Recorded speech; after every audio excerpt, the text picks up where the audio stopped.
Hello दोस्तों, आज हम नंबर सिस्टम का पार्ट 3 लेकर के आए हैं। ठीक है। अब ये पार्ट 3 में क्या है, हम परिमेय संख्या को देखेंगे और अपरिमेय संख्या को देखेंगे। आगे बढ़ने से पहले दोस्तों ये बता दूं कि अभी क्या हो रहा है कि जो भी एग्ज़ाम आपने दिलाया होगा उसमें आपने देखा होगा कि अभी एग्ज़ाम के जो पैटर्न है वो थोड़ा सा चेंज हो गए हैं। आपको इसी पैटर्न में पढ़ना ज़रूरी है अभी।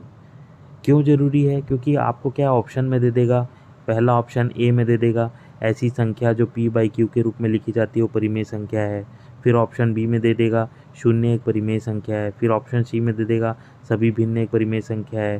फिर ऑप्शन डी में दे देगा परिमेय संख्या का हर भी शून्य नहीं होगा। ऐसा आपको दे दिया है ना। अब इसमें आपको दिख रहा है चारों ऑप्शन सही हैं और ऊपर से यहाँ नीचे ऑप्शन दे देगा कि जो है चारों सही हैं, चारों विकल्प सही हैं। ऑप्शन दे देगा कि केवल बी एंड सी जो है वो सही हैं। एक विकल्प दे देगा इनमें से कोई नहीं, है ना। और एक विकल्प दे देगा केवल ए सही। तो आपको क्या है कि ये चारों सही लग रहे हैं तो आपको चारों सही, मतलब कि मेरा बताने का मतलब ये है कि आपको ये पूरे जो पॉइंट्स हैं, ये छोटे छोटे जो पॉइंट्स हैं, ये आपको क्लियर होना ज़रूरी है। आपको हर विकल्प सही भी मिल सकता है, जिसके लिए आपको जब तक ये चारों चीज़ें पता नहीं होंगी या वहाँ पर दी हुई सभी चीज़ें पता नहीं होंगी तब तक आपसे क्वेश्चन नहीं बनेगा। इसीलिए इसको बहुत ध्यान से समझें। ठीक है। तो पहले हम देखते हैं परिमेय संख्या। तो परिमेय संख्या क्या है? किसी भी संख्या को अगर पी बाई क्यू के फॉर्म में लिख रहे हैं तो वो परिमेय संख्या होती है। दूसरा पॉइंट, शून्य जो है वो एक परिमेय संख्या है ना। तो अब देखो ये शून्य एक परिमेय संख्या है। इसमें एक बात ये निकल के आती है, क्या 0/1 एक परिमेय संख्या है? तो हाँ बिल्कुल है, क्योंकि 0/1 का वैल्यू क्या होता है? 0 होता है और 0 क्या है? एक परिमेय संख्या है। अब इसी पे ऑप्शन दे देगा क्या 1/0 एक परिमेय संख्या है? तो आपको बताना है, क्योंकि 1/0 जो है वो इन्फिनाइट होता है और ये इन्फिनाइट वाला जो जो पार्ट होता है वो क्या होता है? अपरिमेय संख्या होता है। इसीलिए परिमेय संख्या नहीं होगी। ठीक है। ये चीज़ आपको क्लियर होनी चाहिए। ठीक है। तो ये हमने देख लिया। फिर अगला अगला पॉइंट देखते हैं, सभी भिन्न परिमेय संख्या है। हाँ बिल्कुल है, सभी भिन्न परिमेय संख्या हमने देखा पी बाई क्यू के फॉर्म में लिखा जा सकता है और पी बाई क्यू क्या है? भिन्न है। तो सभी भिन्न जो है परिमेय संख्या है। नेक्स्ट पॉइंट देखिए, परिमेय संख्या का हर कभी शून्य नहीं हो सकता। हाँ हमने अभी देखा कि 0/1 जो है वो इसका वैल्यू 0 होता है तो ये परिमेय संख्या है। इसका हर को अगर मैं 0 कर दूंगा या 1/0 या 2/0 लिखूंगा तो ये तो इन्फिनाइट हो जाएगा ना। और इन्फिनाइट क्या होता है? अपरिमेय संख्या होता है। तो इसीलिए क्या है, इसका हर कभी 0 नहीं हो सकता। हाँ बिल्कुल सही है। ठीक है।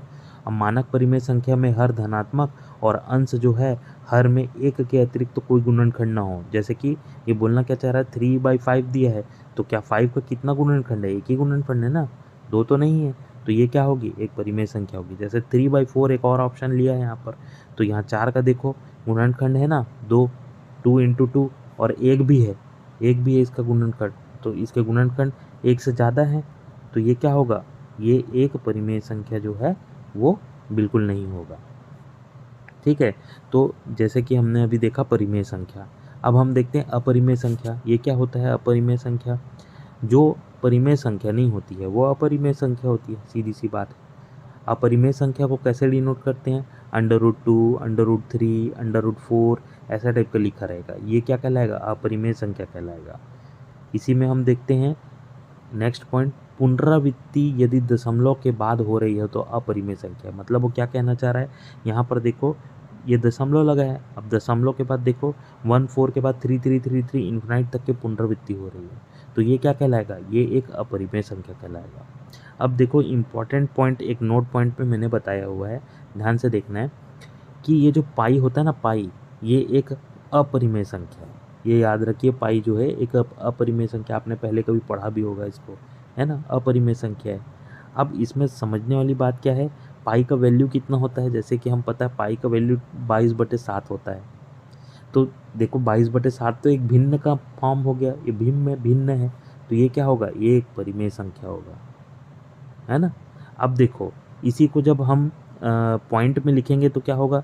पॉइंट में जब ये 22/7 को हम जब पॉइंट में लिखते हैं ना तो क्या होगा? 3.141414 ऐसे रिपीटेड होता जाएगा इन्फिनाइट तक के।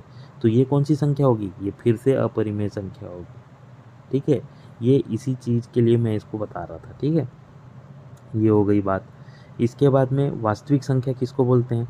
वास्तविक संख्या मतलब 2/1 लिख लिया, या 3/8 लिख लिया, या √2 लिख लिया, यानी पाई लिख लिया, ये सब वास्तविक संख्या है। वास्तविक संख्या मतलब परिभाषा भी देख लेते हैं, जिसमें परिमेय और अपरिमेय संख्या सम्मिलित करके लिखे जाते हैं, एक साथ लिखे जाते हैं, ये वास्तविक संख्या कहलाती है, ठीक है। और अवास्तविक संख्या किसको बोलते हैं? जो काल्पनिक हो, सीधी सी बात है, जो काल्पनिक हो, जैसे √3 -3 है, √-5 है, ये काल्पनिक है बिल्कुल, ठीक है। जैसे कभी कभी क्वेश्चन देखते हैं ना हम लोग, माना कि ये चीज़ जो x है ऐसा, तो x माना है कोई चीज़ को, तो क्या ये इसका कोई वैल्यू है क्या x का? हमने इसको माना है भाई, इसका कोई वैल्यू नहीं है, ये काल्पनिक है, तो ये क्या कहलाएगी? ये अवास्तविक संख्या कहलाएगी, ये x जो रहेगा वो, है ना। तो इस टाइप का है ये, ठीक है। इसके बाद नेक्स्ट हम देखते हैं, ये है सम्मिश्र संख्या। अभी सम्मिश्र संख्या क्या है? जो वास्तविक संख्या जो हमने पिछले देखा ना अभी, ये वास्तविक संख्या और ये काल्पनिक संख्या, यदि दोनों संख्या का समुच्चय मतलब एक साथ लिखा जाता है, तो ये क्या कहलाती है? सम्मिश्र संख्या कहलाती है। जैसे कि ये दिया है, देखो 2 - 3i दिया है, तो 2 जो है ये वास्तविक संख्या है और ये काल्पनिक संख्या है, तो दोनों को जब एक साथ लिख रहे हैं तो क्या कहलाती है? ये सम्मिश्र संख्या कहलाती है, यही तो बोल रहा है वो, ठीक है। आशा करता हूँ ये भी पॉइंट आपको बहुत अच्छे से क्लियर हुआ होगा, ठीक है। आज के लिए धन्यवाद।